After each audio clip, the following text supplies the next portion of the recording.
அஸ்ஸலாமு அலைக்கும் வரஹ்மத்துல்லாஹி வபர்காத்துஹு. ப்ராஃபெட் லூத் அலைஹிஸ்ஸலாமுடைய தேர்ட் பார்ட் தான் இப்போ நம்ம பார்க்க போகிறோம். பார்ட் 2ல் ப்ராஃபெட் லூத் அலைஹிஸ்ஸலாம் பயங்கர கன்ஃபியூஷனில் இருக்காங்க, எப்படி அவங்க கெஸ்ட்டை காப்பாற்றணும்னு. டோரில் நாக்கிங் சவுண்ட் பயங்கரமாக இருக்குது. அப்போது தான் அந்த 3 ஏஞ்சல்ஸ் பேசுகிறாங்க. நாங்கள் ஆக்சுவலி மனிதர்கள் அல்ல, நாங்கள் 3 ஏஞ்சல்ஸ், இறைவனால் உங்களுக்கு காப்பாற்றுவதற்காக தான் சென்ட் பண்ணி வச்ச ஏஞ்சல்ஸுன்னு அவங்களுக்கு நம்பிக்கை கொடுக்குறாங்க. அதை கேட்ட ப்ராஃபெட் லூத் இறைவன் அல்லாஹ்கிட்ட பயங்கரமாக தேங்க்ஃபுல் கன்வே பண்ண சுஜூதுக்கு போகிறாரு. ஸோ தட் இறைவனோட ஆங்க்ரி அவங்க மேலே பயங்கரமாக வந்திருக்கு. இந்த சடோம் மக்களுக்கு பயங்கர பனிஷ்மெண்ட் இறைவன் சென்ட் பண்ணியிருக்காரு நம்ம வியா. ஸோ தட் இப்போவே நீங்கள் இமீடியட்டாக உங்கள் டாட்டர்ஸ் ஒய்ஃபையும் கூட்டிகிட்டு போங்க. உங்கள் ஒய்ஃப் ஒரு வேளை வரலன்னா அவங்களுக்கும் ஒரு பனிஷ்மெண்ட் இறைவன் வச்சிருக்காருன்னு கன்வே பண்ணுறாங்க. இதை கேட்ட ப்ராஃபெட் லூத் அப்போ தான் அவங்களுக்கு புரிய வருது, இறைவன் சொன்ன ப்ராமிஸ் ஞாபகம் வருது. அவங்க இத்தனை நாளாக பேஷன்ஸோட கையாளின நாள் இப்போது இமீடியட்லி ரிசல்ட்டுக்கு வந்ததுன்னு அவங்க இமீடியட்லி அங்கேருந்து கிளம்பி அவங்க அங்கிள் ப்ராஃபெட் இப்ராஹிம் அலைஹிஸ்ஸலாம் ஊருக்கு கிளம்புறாங்க அக்கம்பனியாக.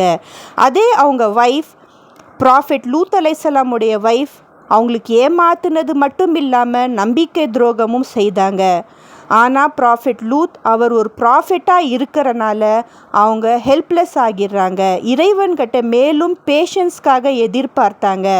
ஒய்ஃபோட துரோகத்தை மனசில் வைத்து கொண்டு அல்லாஹ்வை பாதை நோக்கி அவங்க சென்றடைந்தாங்க. இப்போது ப்ராஃபெட் லூத் அலைஹிஸ்ஸலாமுக்கு ஒரே ஒரு பயமும் கன்ஃபியூஷனும் மனதில் இருக்குது. ஏன்னா அவங்க ஒய்ஃப் ஆல்ரெடி அவங்களுக்கு துரோகம் பண்ணனால அவங்களுக்கு அக்செப்ட் பண்ண முடியல.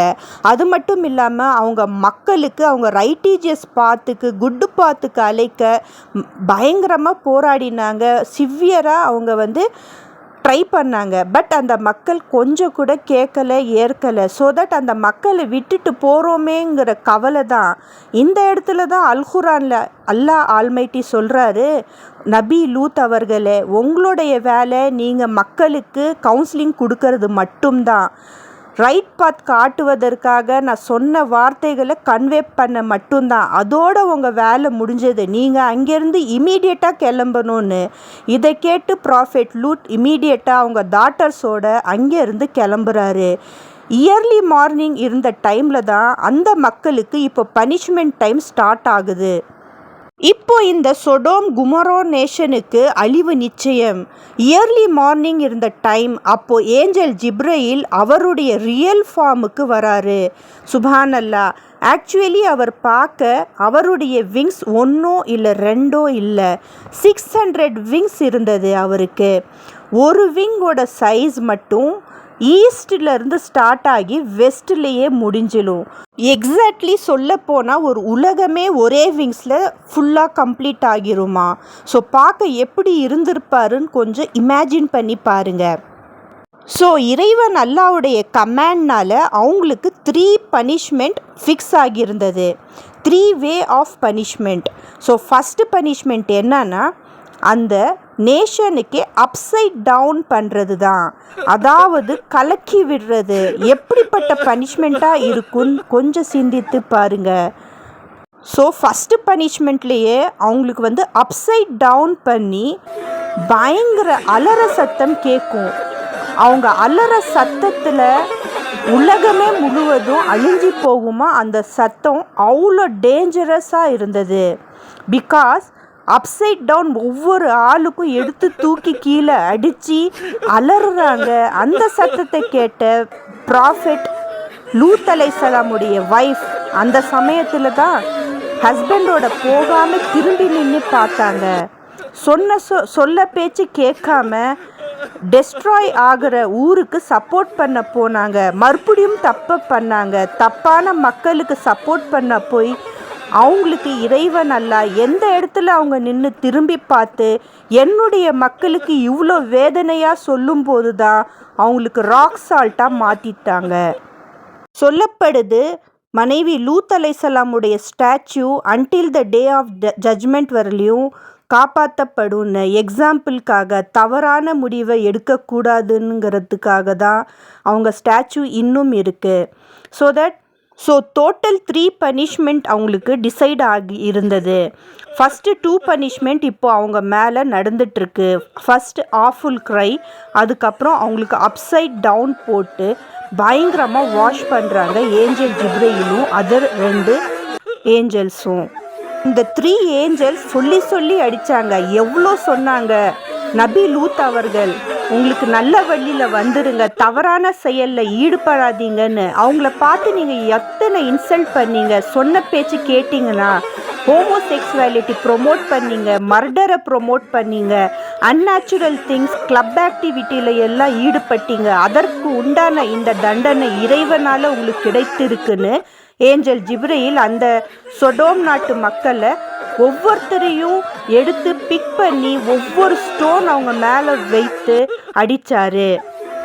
அந்த சொடோம் நேஷனே அப்படியே அழிவுக்கு உள்ளானது. அந்த நேஷனே இல்லாத மாதிரி அப்சைட் டவுன் ஆகி இன்னைக்கு காணாமல் போச்சு. இன்னைக்கு கூட அந்த நேஷனை பார்க்கவே முடியாது. பிகாஸ் அந்த நேஷனே அழிந்து விட்டது செய்த தவறான செயலுக்கு. ஹஸ்பண்டை சீட் பண்ணக்கூடாதுங்கிறதுக்காகவும் இந்த உலகத்திற்கு இறைவன் அல்லாஹ் மிகப்பெரிய சாட்சியாக நபி லூத் அலைஹிஸ்ஸலாமுடைய மனைவிக்கு ராக் சால்ட்டாக மாற்றி காட்டியிருக்காரு. ஸோ எப்போ போனாலும் அந்த இடத்துக்கு நாம் வீப் பண்ணி அழுது பயந்து அஞ்சணும். அதே சமயம் அந்த சின்ஃபுல் ஆன ஆக்ட் இதுக்கப்புறம் எந்த ஒரு தலைமுறையும் பர்ஃபார்ம் பண்ணாமல் இருக்க சுஜூதில் போய் நாம் மன்னிப்பு தேடி அழுகணுமா? ஒருவேளை எப்போவோ நம்ம லைஃப் டைமில் அந்த இடத்துக்கு நம்ம விசிட் பண்ணால் அஞ்சு நடந்துக்கணும்னு இறைவன் நமக்கு சொல்கிறாரு. நபி லூத் அலைஹிஸ்ஸலாமுடைய கதை ஹிஸ்ட்ரியிலேயே வரலாறுலேயே உள்ள உண்மையான கதை. அல்குரான் ரெஃபரன்ஸ் வச்சு பாருங்கள். இன்றைக்கி இருக்கிற டெட்சி தான் இந்த கதைக்கு உதாரணமாக இருக்குது. ஆனால் டெட்சிக்கு போகிறவங்க அங்கே போய் எதுவுமே பண்ணக்கூடாது, அதாவது ஸ்விம் பண்ணக்கூடாது, யூஸ் பண்ணக்கூடாது. பதிலாக நாம் வருத்தப்பட்டு இறைவன்கிட்ட மன்னிப்பு கேட்கணும். இப்படிப்பட்ட செய்யாத செயல் மக்கள் செய்து அவங்க பனிஷ்மெண்ட்க்கு உள்ளானாங்கன்னு நினைத்து வருந்து வீப் பண்ணி அழகணும்னு சொல்கிறாங்க. இப்படிப்பட்ட ஒரு தவறான செயல் எந்த ஒரு கம்யூனிட்டிக்கும் நேரிடக்கூடாது. இன்னைக்கு அந்த ரப்பிஷ் ஆக்டிவிட்டீஸை அவைல் பண்ண அந்த சதோம் குமுரா நேஷன் அழிவுக்கு உள்ளாக்கி ஸ்டில் இருக்குது. அது ஒரு எக்ஸாம்பிளாக இந்த காலத்து மக்களுக்கு இறைவனெல்லாம் அப்படியே மெயின்டைன் பண்ணி அந்த இடத்த வச்சுருக்காங்க. நீங்கள் விசிட் பண்ணக்கூடாது கூட இறைவன் சொல்லியிருக்காரு. அப்படி ஒரு வேளை நீங்கள் விசிட் பண்ணிங்கன்னா நீங்கள் வீப் பண்ணணும். இப்படிப்பட்ட பனிஷ்மெண்ட் அகெயின் எந்த மக்களுக்கும் நேரிடக்கூடாது. அப்படிப்பட்ட ஆக்ட் யாரும் அவங்க லைஃப்பில் இன்ட்ரடியூஸ் பண்ணக்கூடாதுன்னு. ஸோ தட் இறைவனுடைய பவர் மிக பெரியது. அவர் பேஷன்ஸாக கையாளுவார் அவங்க மக்களை புரிய வைக்க. ஆனால் மக்கள் ரொம்பவே அவங்களுக்கு டினை பண்ணா நிராகரித்தா சடன்லி இறைவனுடைய பனிஷ்மெண்ட் ரொம்ப ரொம்ப சிவியராக இருக்கும். ஸோ இதுதான் எக்ஸாம்பிள் சடோம் நேஷனுக்கு. அப்சைட் டவுன் ஆகி ஒவ்வொரு கல்லுக்கும் ஒவ்வொரு பெயரில் எல்லாமே கிரேவ்யார்டாக மாறி அந்த நேஷனே இல்லாமல் காணாமல் போயிடுச்சு. ஸோ இறைவனோட பவரை எப்போவுமே நாம் பயந்து அஞ்சி செய்கிற செயலை செய்து குட் டிட்ஸ் கன்வே பண்ணி வாழ கற்றுக்கணும். ஸோ நெக்ஸ்ட்டு ஸ்டோரியோட இன்ஷா அல்லாஹ் வரே.